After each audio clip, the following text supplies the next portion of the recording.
નમસ્કાર, સીએનબીસી બજારના મની મેનેજરમાં આપનું સ્વાગત છે. અને મની મેનેજર એટલે તમારા નાણાંનો ચોક્કસ આયોજન માટે અપાતું માર્ગદર્શન. હું પ્રીતિ દલાલ આપ સૌનું સ્વાગત કરું છું આજના મની મેનેજરમાં. મની મેનેજરમાં આજે આપણે વાત કરીશું ગ્લોબલ ટેકનોલોજીમાં શું રોકાણ કરવું જોઈએ, કઈ રીતે કરશો ફંડની પસંદગી, અને સાથે જ લઈશું દર્શકોના સવાલ પણ. મની મેનેજરમાં આપણે રોકાણના અલગ અલગ વિકલ્પો અને ડાયવર્સિફિકેશનની વાત કરતા હોઈએ છીએ. તો આને અનુરૂપ ગ્લોબલ ટેકનોલોજી કંપનીમાં રોકાણની તક અંગે આજે ચર્ચા કરીશું. અને આ ચર્ચામાં આપણી સાથે જોડાયા છે રૂપી વિથ ઋષભના ઋષભ દેસાઈ.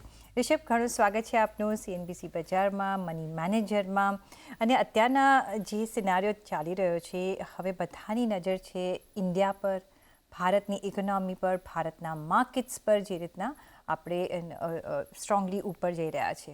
પણ એક નજર આપણે રાખવી જોઈએ ગ્લોબલ સંકેતોની, ગ્લોબલ માર્કેટ્સની, ગ્લોબલ ઇકોનોમીની, અને જોવું જોઈએ કે ક્યાં બીજેપી ઓપોર્ચ્યુનિટી બનેલી છે કે બની શકે છે. તો આજે એ જ તમે એવો જ એક ટૉપિક પર આપણે આજે ચર્ચા કરવાના છે ને, ગ્લોબલ ટેકનોલોજીકલ એરિયામાં શું આપણે રોકાણ કરવું જોઈએ કે નહીં. તો શાના માટે તમે આ રેકમેન્ડ કરી રહ્યા છે? શું કારણો છે કે જે તમને ઇમ્પોર્ટન્ટ લાગી રહ્યું છે કે ગ્લોબલ ટેકનોલોજી કંપનીઝમાં એક ઇન્વેસ્ટમેન્ટની સારી તક બની શકે છે? પ્રીતિ, પહેલા તો તમારો ખૂબ ખૂબ આભાર મને શો પર બોલાવવા માટે. તમે બહુ કરેક્ટલી પુટ કર્યું કે yes, India is today is the fastest growing economy in the world. પણ એટ ધ સેમ ટાઈમ આપણે એક નજર ઇન્ડિયા પર રાખવી જોઈએ, પણ એટ ધ સેમ ટાઈમ એક નજર આપણે ગ્લોબલ સિનેરિયોઝમાં પણ, ગ્લોબલ કન્ટ્રીઝ એન્ડ ગ્લોબલ કંપનીઝમાં પણ રાખવી જોઈએ. આપણે પર્ટિક્યુલરલી આજે જે ટોપિક જે ચૂઝ કર્યો છે is global technology. So let's beat the fact that we cannot live without technology today, right? આપણે ટેકનોલોજીથી એકલા ડિપેન્ડન્ટ થઈ ગયા છે. આપણે આપણા ફોનથી લઈને, લેપટોપથી લઈને આપણે એક બે કલાક આમ જાણે કે આમ રહી ના શક્યો. આપણે એક બે કલાક ફોન ને લેપટોપથી દૂર રહીએ તો જાણે કે વી કેનોટ સર્વાઈવ વિધાઉટ ધેટ, એવું થઈ ગયું છે. પણ આ જે ટેકનોલોજી છે એ બધા જ એરિયામાં it plays a very important role. Whether it is તમારું જે ડેલી લાઈફસ્ટાઈલ છે, whether it is your phone or whether it is your laptop લઈ લો, કે તમે હેલ્થકેરમાં લઈ લો, right? It plays a very important role. અને આ જે ડિપેન્ડન્સી છે જે ટેકનોલોજી પર, એ દિવસ પર વધવાની જ છે. ગોઈંગ ફોરવર્ડ, બે કે ત્રણ areas will change the dynamics of this world. એક છે આર્ટિફિશિયલ ઇન્ટેલિજન્સ.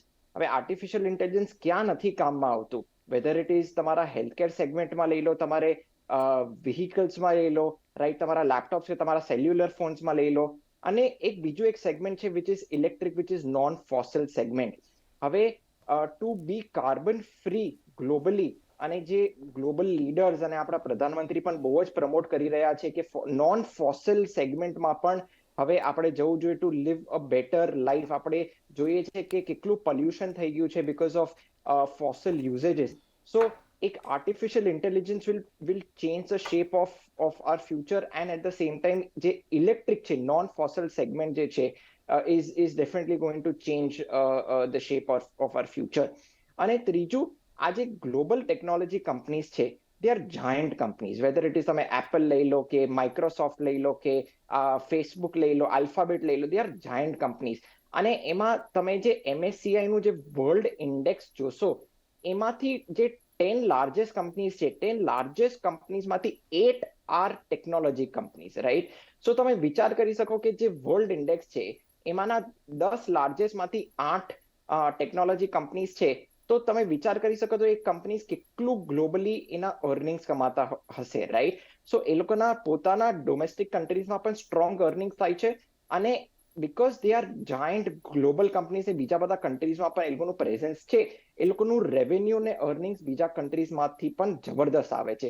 સો આ મારા હિસાબથી આ કારણો છે કે આજે ઇન્ડિયાની સાથે સાથે ગ્લોબલ ટેકનોલોજીમાં પણ એક પગ ઇઝ વેરી ઇમ્પોર્ટન્ટ. એબ્સોલ્યુટલી. કારણ કે ટેકનોલોજી વગર તો આપણે હવે ચાલતું નથી. એવું લાગે છે કે કંઈક જો પ્રોબ્લેમ આવે છે તેમ લાગે છે કે આખી દુનિયા અટકી ગઈ છે, પણ એવું નથી actually. But yes, you are right. જે રીતના ટેકનોલોજી જે રીતના આગળ વધી રહી છે ને આપણા ડિસ્ટન્સીસ ઓછા થઈ ગયા છે, આપણું કંઈ પણ ઇન્ફોર્મેશન જોઈએ તો ફટાફટ મળી જતી હોય છે, અને of course it's pros and cons બંનેમાં હોય છે.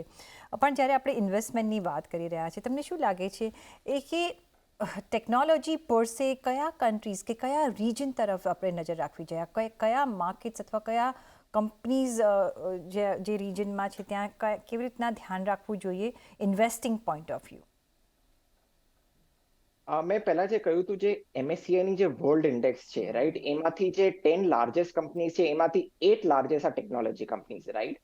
હવે તમે વિચાર નહીં કરો કે આ જે 8 જે કંપનીઝ લાર્જેસ્ટ કંપનીઝ છે, રાઈટ, એ બધા યુએસ ના કંપનીઝ છે, right. They are headquarters is in the United states. So United states is the mother of the technology space. That is the technology hub of the world at this point of time, right? So મારા ખ્યાલમાં અગર invest કરવું હોય તો જે યુએસમાં જે listed company છે, જે technology listed company છે, whether it is on the New York stock exchange or whether it is on the NASDAQ index, so મારા ખ્યાલમાં યુએસમાં ફોકસ વધારે કરીએ તો બેટર રહેશે. કારણ કે તમે જોશો, ફોર એક્ઝામ્પલ એપલ લઈ લો, રાઈટ, એમાંના અરાઉન્ડ 8 બિલિયનનું આપણું પોપ્યુલેશન છે ગ્લોબલી, એમાંના 1.5 બિલિયન યુઝર્સ છે એપલના, રાઈટ.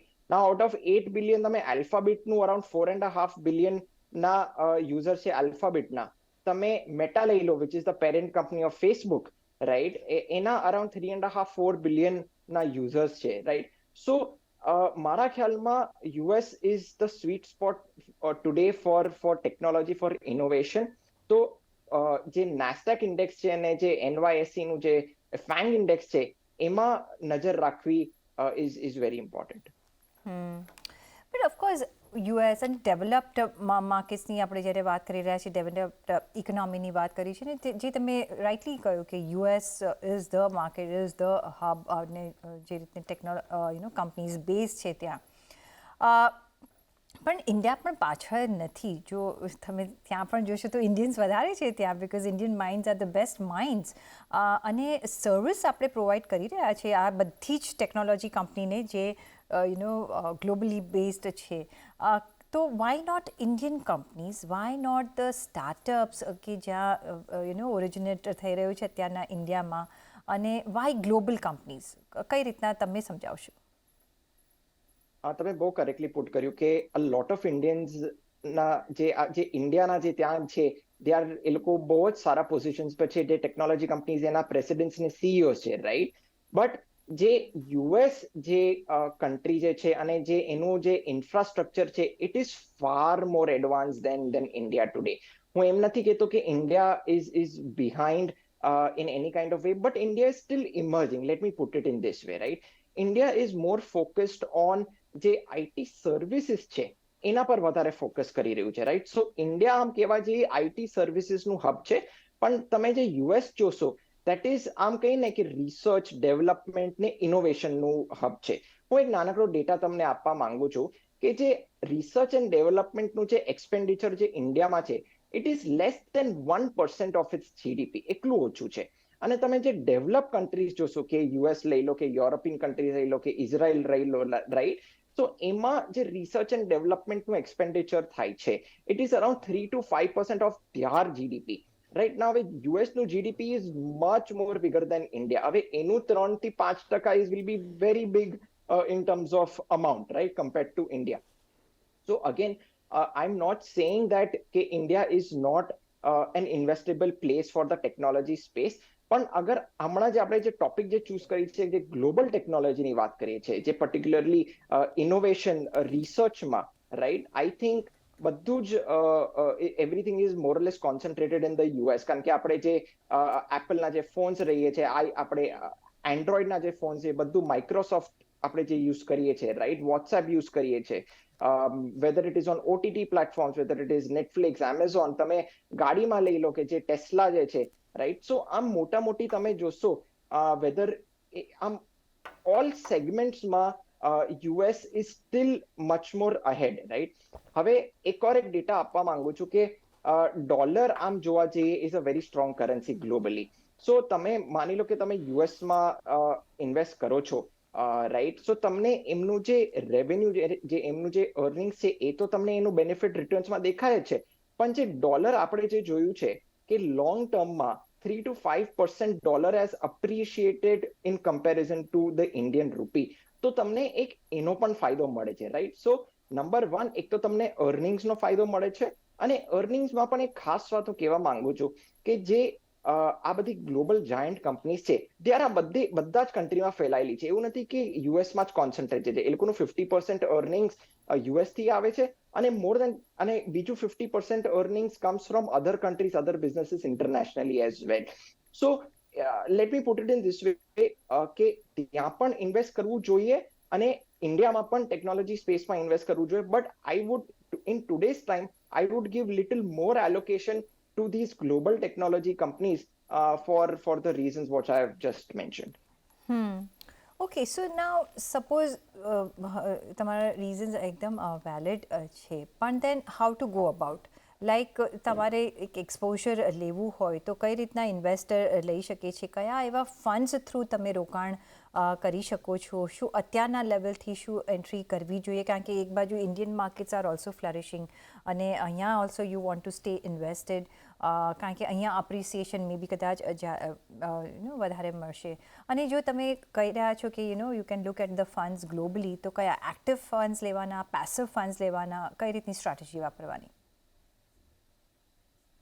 પ્રીતિ, જેને પ્યોર 100% ગ્લોબલ એક્સપોઝર લેવું હોય, રાઈટ, તો મારા ખ્યાલમાં પેસિવ ફંડ્સમાં ઇન્વેસ્ટ કરશે તો that will be much better, કારણ કે એમને 100% ગ્લોબલ એક્સપોઝર મળે છે. હવે પેસિવ ફંડ્સમાં કે જે NASDAQ 100 ઇન્ડેક્સ જે છે, એમાં જોઈ શકે છે, ફેંગ પ્લસ ઇન્ડેક્સ છે એમાં જોઈ શકે છે, અને S&P 500 જે ઇન્ડેક્સ છે એ પણ જોઈ શકે છે, રાઈટ? સો આ ત્રણ indices, if someone wants to take 100% global exposure, I think passive route will be much more better, right? પણ unfortunately હમણાં જે $7 billion ની જે લિમિટ છે એ એક્ઝોસ્ટ થઈ ગઈ છે. Lot of funds are not taking additional money. આપણે જે પેસિવ ઇન્ટરનેશનલ ફંડ છે એમાં પૈસા નથી લેતા. તો હમણાં at this point of time a combination of Indian equities અને foreign exposure would be ideal. કે ફોર એક્ઝામ્પલ પરાગ પર એક ફ્લેક્સી કેપ ફંડ આવી ગયો કે ઇન્ડિયન ઇક્વિટીઝમાં પણ ઇન્વેસ્ટ કરે છે, in different sector, not particular technology, બધા જ સેક્ટરમાં એ ફ્લેક્સિબલ છે ઇન્વેસ્ટ કરવામાં, અને at the same time around 16-17% એ ટેકનોલોજી કંપનીઝ અને યુએસ માર્કેટમાં પણ ઇન્વેસ્ટ કરે છે. અને બીજું ફંડ મારા ધ્યાનમાં આવે છે કે જે SBI નું જે ફોકસ ફંડ છે એ પણ કરીબન 10% યુએસ માર્કેટ્સમાં ઇન્વેસ્ટ કરે છે.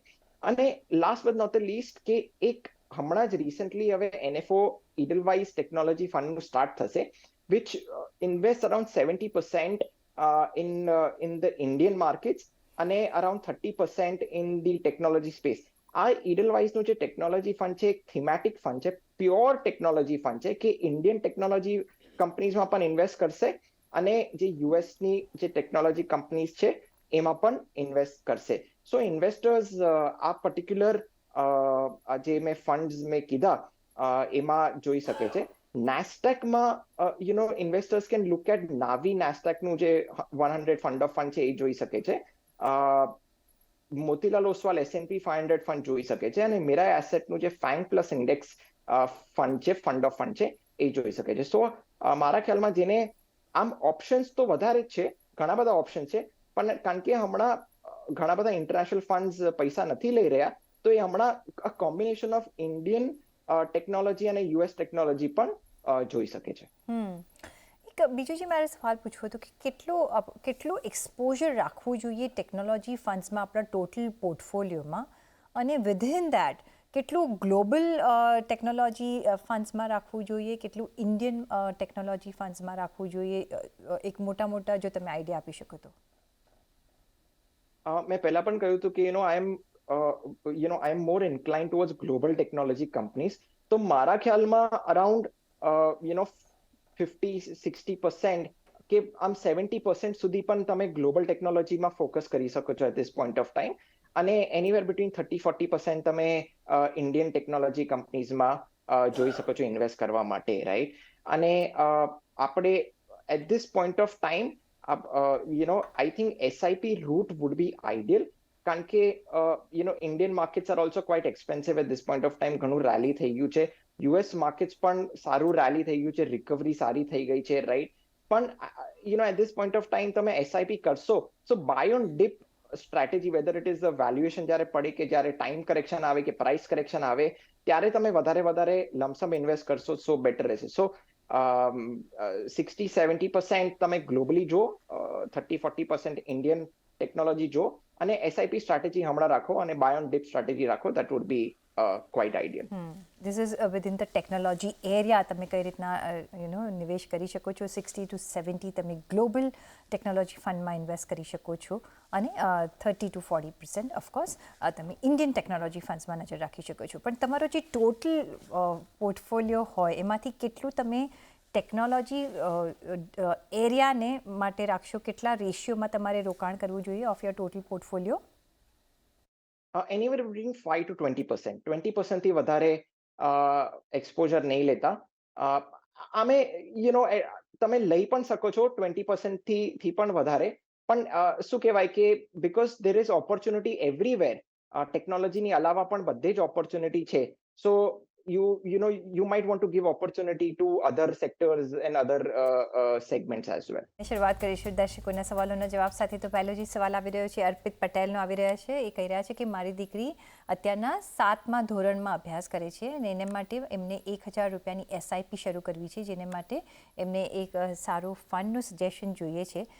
તો રિષભ, શું સલાહ આપીશું આપણે?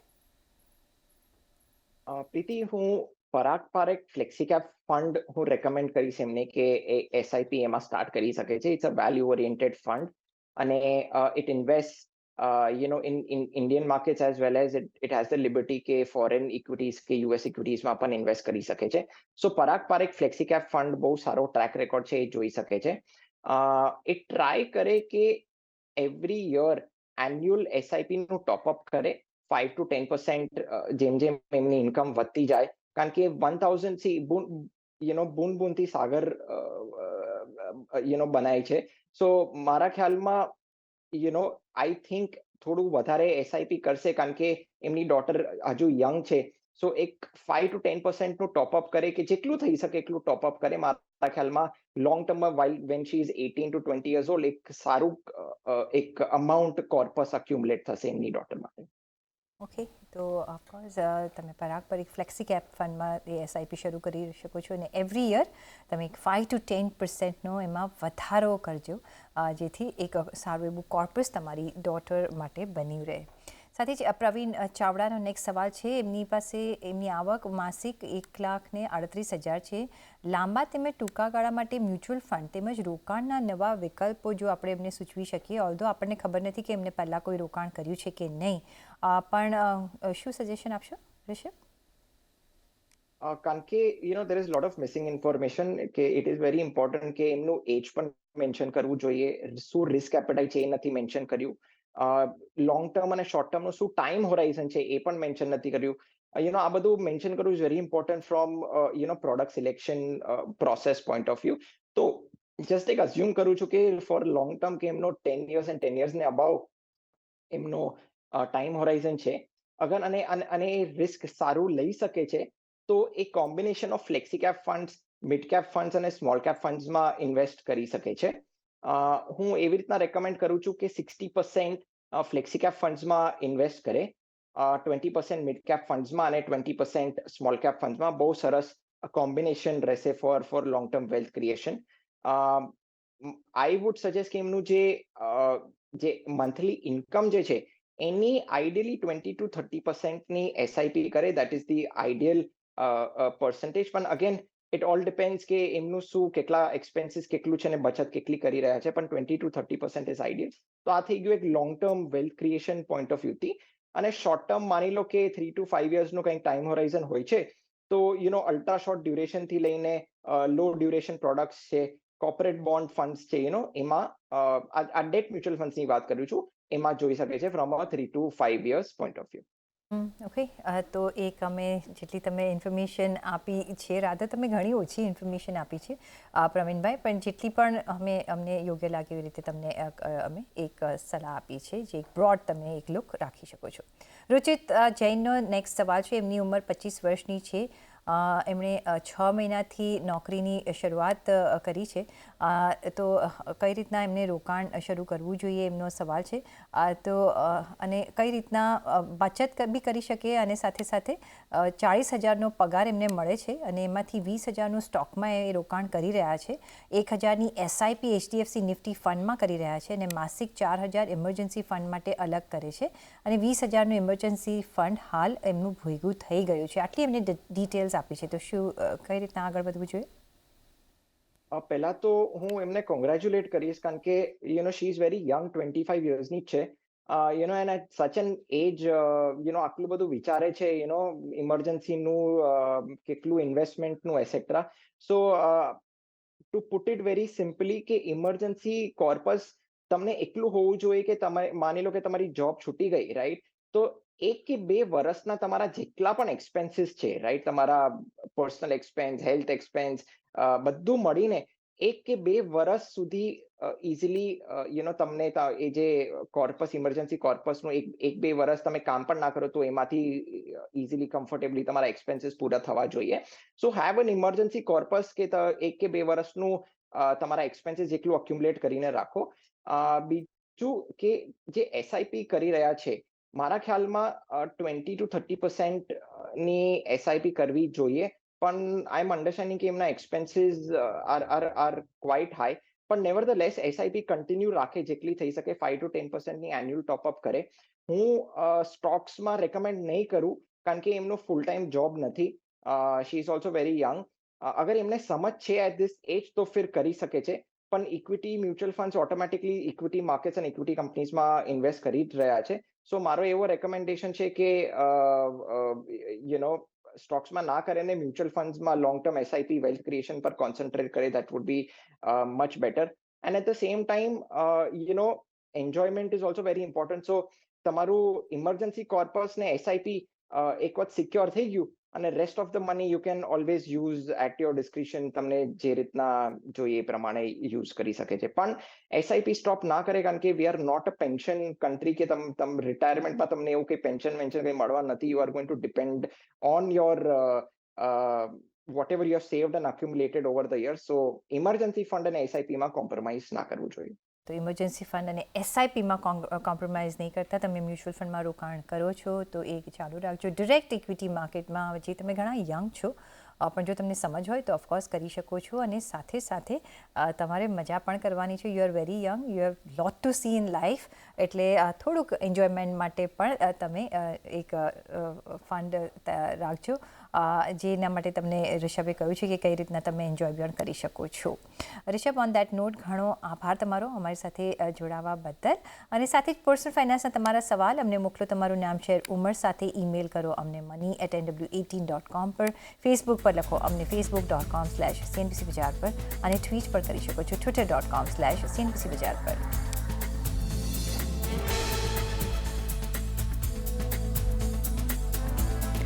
અને સાથે જ મને આપશો રજા. પણ રજા લેતા પહેલાં તમને જતાં એક વખત ફરીથી યાદ કરાવી દઈએ કે હવે માર્કેટ્સને લગતી તેમજ અન્ય અપડેટ્સ તમે CNBC બજારની વોટ્સએપ ચેનલ પર જાણી શકો છો, તમારી માતૃભાષા ગુજરાતીમાં. અને આ માટે સ્ક્રીન પરના QR કોડને તમારે સ્કેન કરવાનો રહેશે, અને બજારને લગતી તમામ જાણકારી તમે મેળવી શકો છો.